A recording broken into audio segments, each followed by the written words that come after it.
Learn English through stories. The Tale of Ginger and Pickles by Beatrix Potter.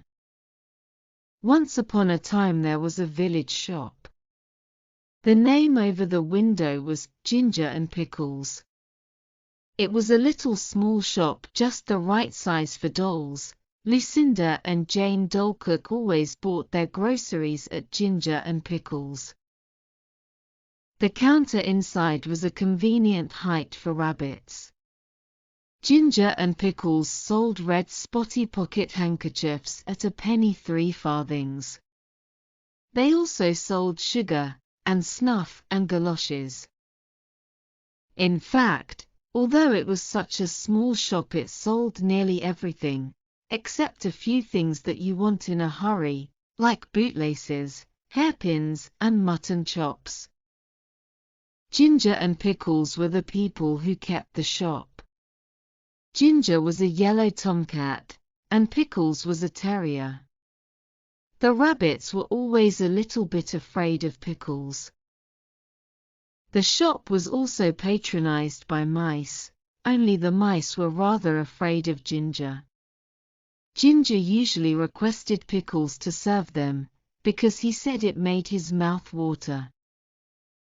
"I cannot bear," said he, "to see them going out at the door carrying their little parcels." "I have the same feeling about rats," replied Pickles, "but it would never do to eat our own customers. They would leave us and go to Tabitha Twitchit's." "On the contrary, they would go nowhere," replied Ginger gloomily. Tabitha Twitchit kept the only other shop in the village. She did not give credit. Ginger and Pickles gave unlimited credit. Now the meaning of credit is this: when a customer buys a bar of soap, instead of the customer pulling out a purse and paying for it, she says she will pay another time. And Pickles makes a low bow and says, "With pleasure, madam," and it is written down in a book. The customers come again and again, and by quantities, in spite of being afraid of Ginger and Pickles. But there is no money in what is called the till. The customers came in crowds every day and bought quantities, especially the toffee customers.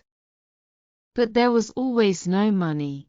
They never paid for as much as a pennyworth of peppermints. But the sales were enormous, 10 times as large as Tabitha Twitchit's. As there was always no money, Ginger and Pickles were obliged to eat their own goods. Pickles ate biscuits and Ginger ate a dried haddock. They ate them by candlelight after the shop was closed. When it came to January 1st, there was still no money, and Pickles was unable to buy a dog license. "It is very unpleasant. I am afraid of the police," said Pickles. "It is your own fault for being a terrier. I do not require a license, and neither does Kep, the collie dog. It is very uncomfortable. I am afraid I shall be summoned. I have tried in vain to get a license upon credit at the post office," said Pickles. "The place is full of policemen. I met one as I was coming home. Let us send in the bill again to Samuel Whiskers, Ginger. He owes 22/9 for bacon." "I do not believe that he intends to pay at all," replied Ginger. "And I feel sure that Anna Maria pockets things. Where are all the cream crackers?" "You have eaten them yourself," replied Ginger. Ginger and Pickles retired into the back parlor. They did accounts. They added up sums and sums, and sums. "Samuel Whiskers has run up a bill as long as his tail. He has had 1 ounce and 3/4 of snuff since October. What is 7 pounds of butter at 1/3, and a stick of sealing wax and 4 matches?" "Send in all the bills again to everybody with compts," replied Ginger.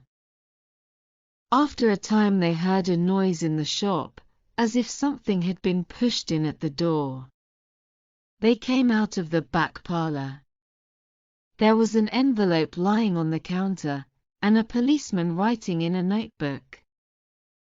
Pickles nearly had a fit. He barked and made little rushes. "Bite him, Pickles!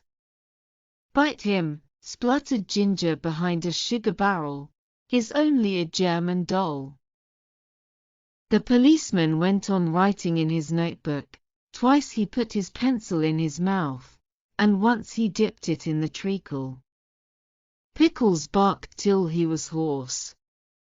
But still the policeman took no notice. He had bead eyes, and his helmet was sewed on with stitches.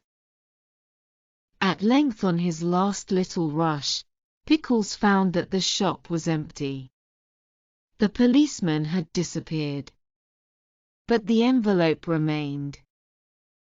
"This is the last straw," said Pickles. "Let us close the shop."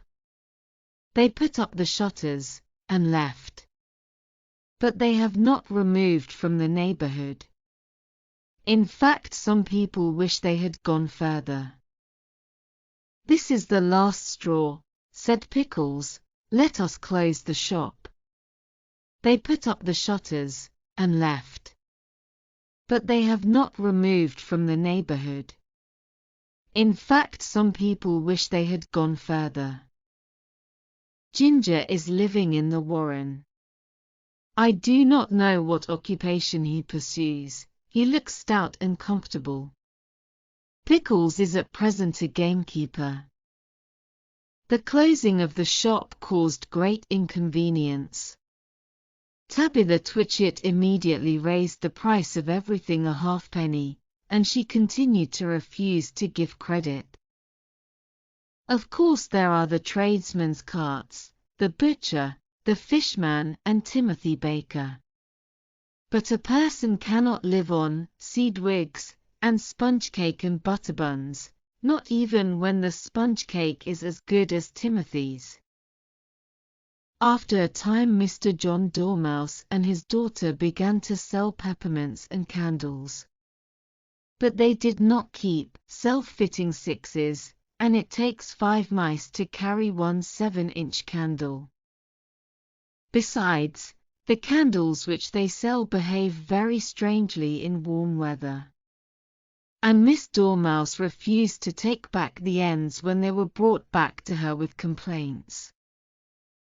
And when Mr. John Dormouse was complained to, he stayed in bed, and would say nothing but "very snug," which is not the way to carry on a retail business.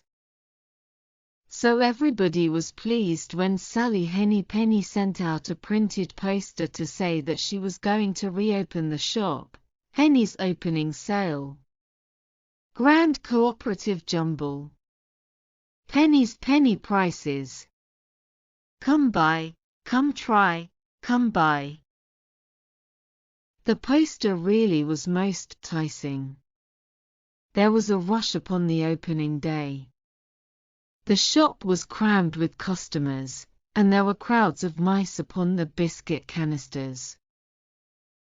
Sally Hennypenny gets rather flustered when she tries to count out change, and she insists on being paid cash, but she is quite harmless. And she has laid in a remarkable assortment of bargains.